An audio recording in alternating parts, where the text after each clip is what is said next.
you don't struggle to feed progesterone because that is going against nature. You are supposed to work with nature. So don't even struggle feeding progesterone. Simply struggle to not feed estrogen so that it goes down. So estrogen is the one that is supposed to catch up with the progesterone, not progesterone coming to catch up with estrogen. Because again, remember, since your ovaries are failing or are aging and they are shutting down, the adrenal glands on top of the kidneys are the ones that are taking over to start giving you progesterone. So you see that stress hormone that is called cortisol. So now it is that the adrenals start to break down cortisol and give you progesterone. But cortisol is supposed to be your stress hormone. So as you age, also as you get into menopause, stress levels go up, right? As you get married, of course, stress levels go stress levels go up. I'm not saying people should not get married.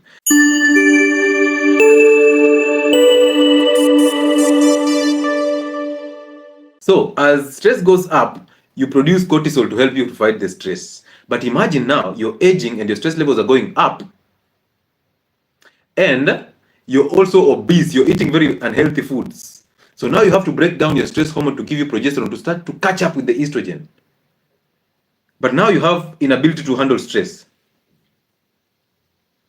So you're just trying to help the other side and getting issues this other side. So your adrenals start to overwork to produce more cortisol so that you can break it down to bring progesterone. But then you have inability to fight stress, which is another thing, because now you end up coming with arthritis and the gut, the gastritis, because those hormones are the ones that actually stress is very detrimental to your gut. So when stress is high, you expose your stomach wall to the acid. So it is very necessary that you let the adrenals do their work. Simply break down a little amount of this cortisol to give you progesterone. That is what you need, but not just keep on breaking down the cortisol all the time because of your consumption of estrogens through the diets, through chemicals, and all these problems. So stop feeding estrogen. That's the best part about it, and that is the management of these conditions. Whether you're suffering from endometriosis, whether you're suffering from PCOS, whether you're suffering from adenomyosis, the cancers, the clotings, and all this, stop feeding estrogen. Stop feeding estrogen. But anyway, let's go and define the terms before we proceed. So one, what is endometriosis? Hapa kama ulifail bio utaona stars. Hey, I try to make it simpler for you, but it's not easy. So this is the point. Endometriosis is basically you see the endo inside of the uterus, right? So when you hear endo, it means inside. Metriosis, the uterine wall is called endometrium, the metrium. So we have the endometrium, which is the inside part, and then the myometrium, which is the muscular part that causes contractions. So the endometrium is the inside part of the uterus. That tissue is designed to be there. That's why it's supposed to be naturally. So estrogen has a way of making this tissue to grow bigger, because estrogen is a building hormone. Same to insulin. They are building hormones, so they make things bigger, they make things grow. That's why when men have high estrogen, their prostate starts to enlarge. Okay, so estrogen has a way to enlarge things. Now, there's a way, or there's a chance that the wall of the inside part of the uterus, the endometrium, can get to exist in other organs, like the abdomen, like the lungs, like the stomach. So you imagine you get that inside part of this uterus growing into your abdomen or growing in the lungs. I'm taking you to where our favorite reggae MC suffered the consequences of endometriosis.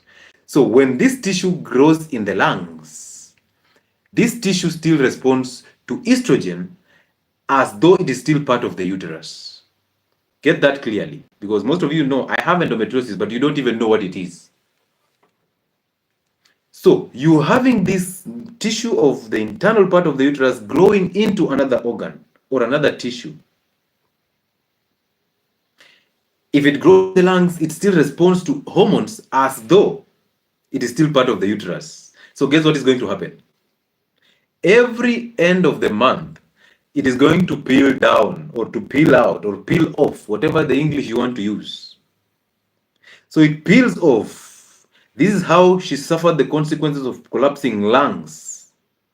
And guess what? She went to, was it China?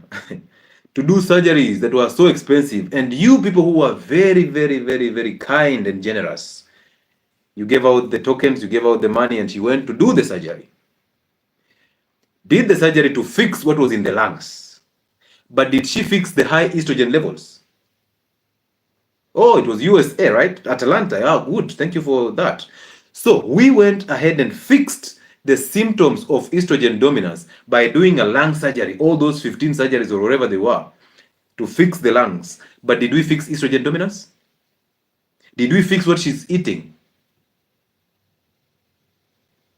Hello? Did we? There's another one who is actually looking for 12 million to go for another surgery, just following the same footsteps, treating the symptoms. So she's going for a surgery now. She wants money to go for a surgery. Of course, Kenyans will do it. But does it change the fact that she's still having estrogen dominance? She was actually on a radio station on yesterday, right? And one of you tagged me to hear that conversation. And she was actually saying when she experiences these pains, the only thing that salvages her situation is sugar. She takes sugar to just mask the pain that comes in as a result of endometriosis. Now, rewind and go back.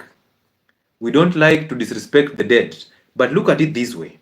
That other one who passed on because of endometriosis, there was a video of her that was trending. I think it's on X, aka Twitter. She was eating a burger that was drooling seed oils. On that plate, I think she was marketing a certain food parlor. Eating a burger, which is wheat, drooling seed oils, and on that plate, on that tray that she was eating, there was rice and there were sausages. Even after the surgery. Do you pick up the lessons? Do you guys pick up the lessons? So she went for the surgery, but came back and ate the same foods that caused her problems. This other one wants to go for a surgery and she's eating sugar. So how are we going to survive from this? How are we going to survive if at all we keep on feeding the estrogen when we already have enough and excess estrogen in the system? How will we survive? How will they survive? You just dropping wheat and sugar for about 2 weeks is enough for you to see difference in your system entirely. Remember, your body is always trying to strike a balance. So it is not your role to heal the body. It's not the role of the surgeries to treat the body. No, the body treats itself.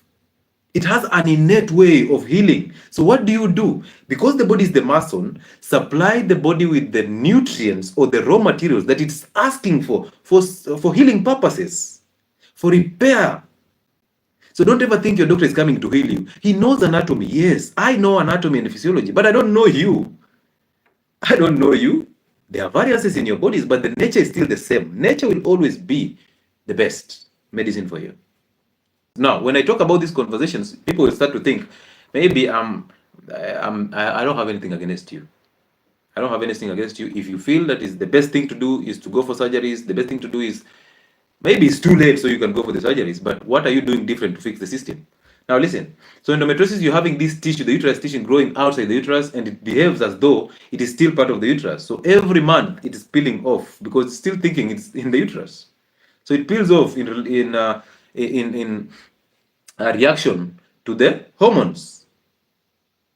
So now you suffer the consequences of the pain that is you're experiencing in that abdomen, the pain in the lungs. The lungs even collapse because now they're tearing off, they're peeling off. That is endometriosis. And you realize the cause is the same, the treatment is the same. Number 2 is the uterine fibroids. Now ladies, the earlier you get pregnant, the better for you. Keep on creating excuses for getting pregnant and keep on waiting until you get 30 for you to get pregnant. Continue waiting until your career is successful for you to get pregnant. Go ahead and do that. We will use you as an example. We will get those fibroids from your stomach and we will post them. They will trend. That's what's happening right now. Everything that you do is the one who will record the surgery for content creation. You will put a camera to record the surgery and then you will tell us, these are the fibroids that were gotten out of my uterus. Thinking that you've survived. We will give you 3 years. You'll be back on the same table. And then now the only thing they'll tell you is now you have to remove your uterus. I have a client, 24 years old. My gyna had already said, let's do away with the uterus because this one is going to kill you. And then I'm like, what do you eat? Hey, wait for the list of what she eats. I'm like, my gyna. My gyna. Even this one, you did not capture. Some of you don't walk into those offices and you're diagnosed of hormonal imbalance or the fibroids. Next thing is the surgery. But okay, I'm going for the surgery. But doctor, where did this come from? You never ask. Ask the doctor, where did the fibroids come from?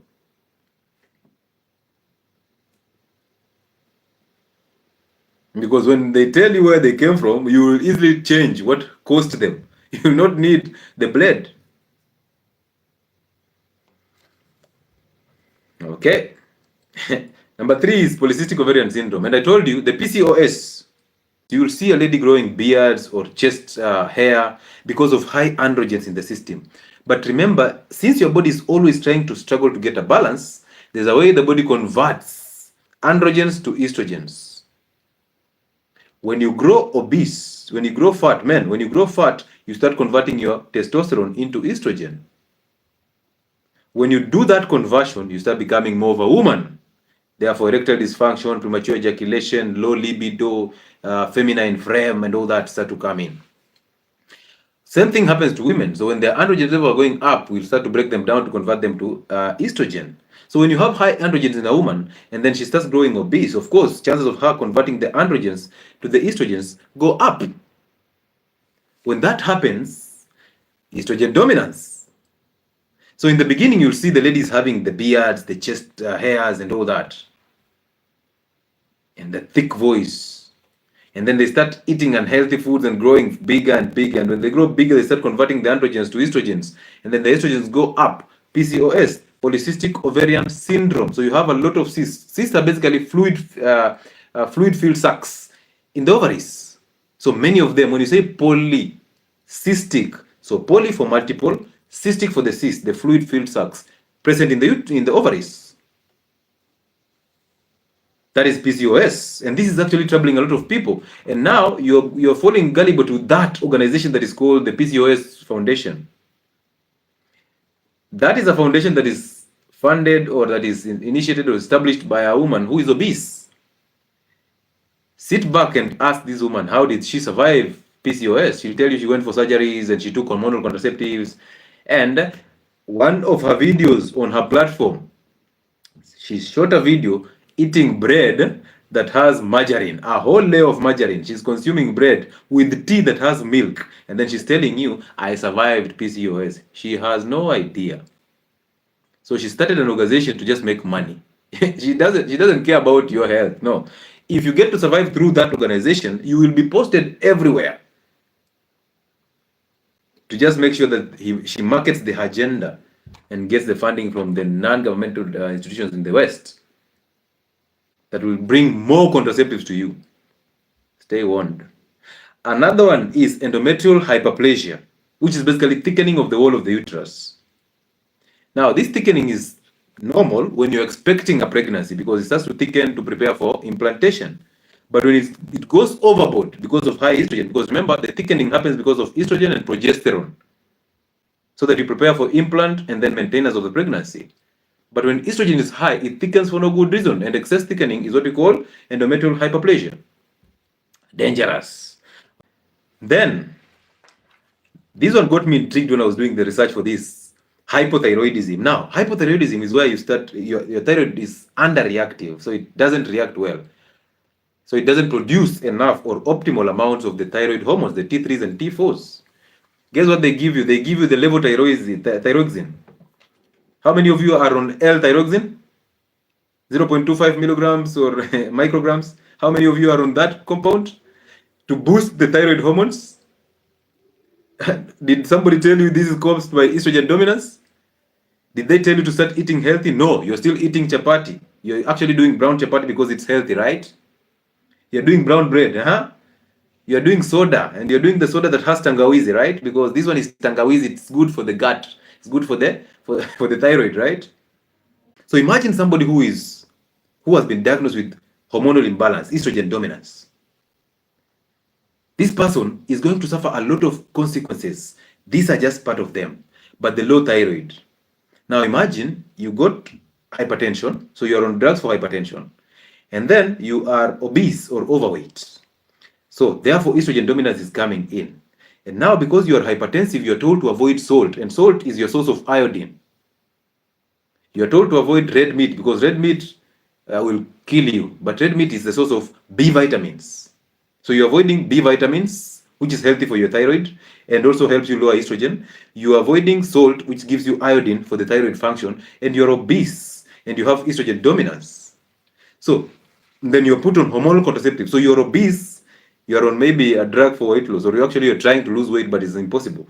But through that, you got diabetes and hypertension, you're on drugs. And then you get estrogen dominance. They put you on hormonal contraceptives. And then you end up suppressing your thyroid gland. They give you L-thyroxine. By the time I'm done with you, if I am a pharmacist, I am a happy pharmacist. Because 10 medication in one individual, that individual takes 10 medication that will go into the liver and kill the liver. And remember, the liver is the organ that protects you, right? So you have 10 medication, all of them have to go through the liver before they have even supplied to the thyroid, they even supplied to the brain and all over. They have to go through the liver. Anything that goes through your mouth has to go through the liver. Understand that. So look at women who are obese.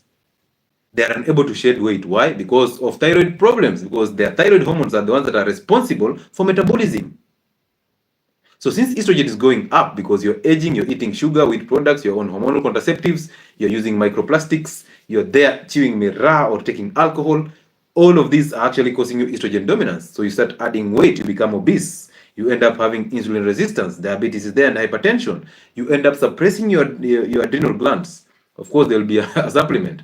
You end up suppressing your thyroid glands. Therefore, obesity is not going anywhere. Diabetes is not going anywhere. Estrogen dominance is not going anywhere. So they have to give you a drug for the thyroid. But you see, giving you a drug for thyroid, they're actually supplementing thyroid hormones. But these supplements, the tablets for L-thyroxine, they are actually synthetic. They are not natural hormones. The body struggles to assimilate synthetic things. Iron supplements are synthetic. Hormonal contraceptives are synthetic. Thyroid hormones, the tablets one, are synthetic, so the body struggles to assimilate them. So therefore their use is a waste of time. Sorry to say that, but it's the truth. But as you use them, the L-thyroxine, what are you doing? What are you doing to survive the problem so that the body picks up? The only thing you need to do is to fix the kitchen so that you assist the body in repair and rebuilding.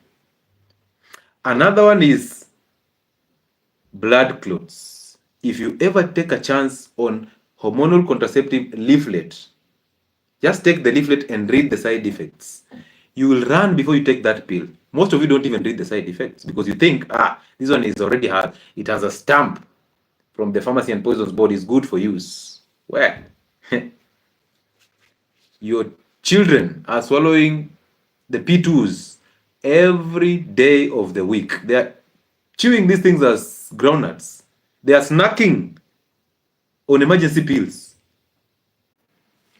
The last one here is the cancers. So the more you expose yourself to high levels of estrogen, the more your chances of getting cancer, cervical cancer, breast tenderness, ovarian cancer.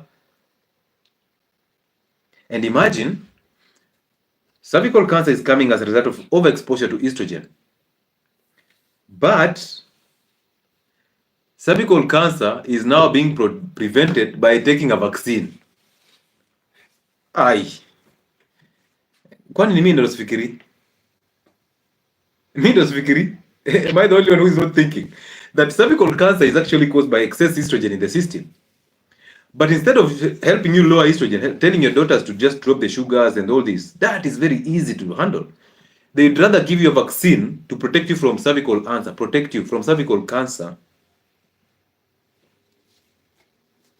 So how does HPV vaccine protect you from high estrogen? HPV is a virus that your body can actually handle. And remember this, viral conditions it's very hard for you to protect yourself from viral conditions. All of us have a common flu,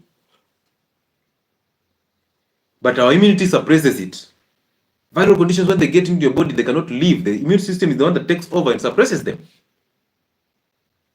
So then you tell me how a vaccine is going to help you in protecting yourself from viral conditions that your immune system can actually do. Why don't we tell you to boost your immunity?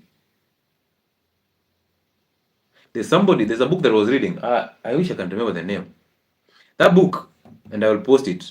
That book was actually saying that the doctor who was saying this, that pharmaceutical companies have reached a point where they will decide the type of flu that you guys suffer from according or depending on how much vaccines are in their stores.